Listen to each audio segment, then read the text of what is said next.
Yes, karibu sana. Hii ni Talent Media, Talent TV na jina Ali Swale Mchana. Tukiwa tunaelekea tarehe 15 ya dabi ya Kariakoo, dabi ambayo iliweza kusogezwa mbele ama kupangiwa tarehe mara baada ya tarehe ya awali kuahirishwa kwa mchezo huo.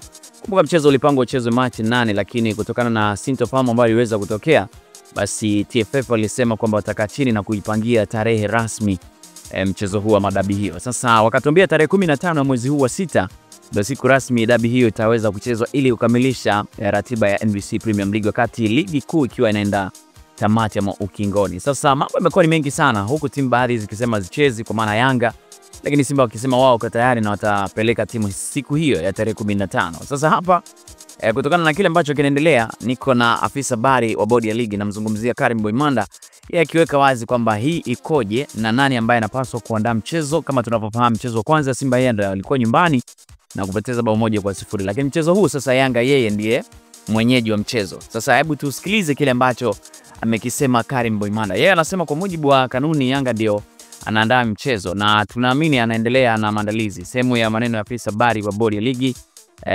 Tanzania Bara Karim Boimanda wakati akielezea maandalizi ya mchezo wa Kariakoo Derby, ambayo amesema mambo yanakwenda vizuri na kwa mujibu wa kanuni Yanga kama mwenyeji ndio anahusika na maandalizi 90%. Sasa huyo hapa Boimanda akizungumza, alafu upande wa comment uko wazi hapo, utaniambia wewe nini ambacho unaweza kukichangia pia. Yeah, of course kwa mujibu wa kanuni Yanga ndo anaandaa mchezo. Yanga anaandaa mchezo kwa mujibu wa kanuni na tunaamini anaendelea na maandalizi.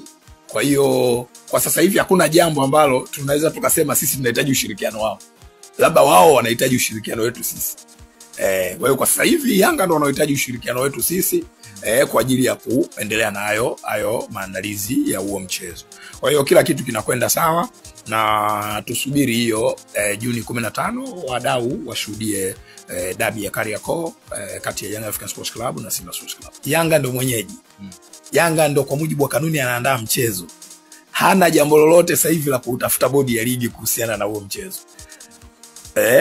Kwa sababu kitu ambacho bodi ya ligi wanakifanya pamoja na TFF kwanza ni kuteua maafisa wa mchezo ambao unajua hatuwateui mapema hivyo.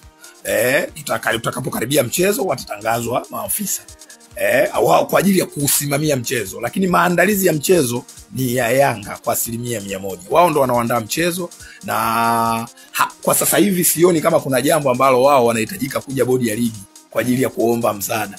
Maandalizi ya 90% yanakuwa kwao, sisi tunakwenda tu kuangalia yanavyoendelea na hicho ndicho kitu ambacho kinafanyika kwa michezo mingine yote ya ligi.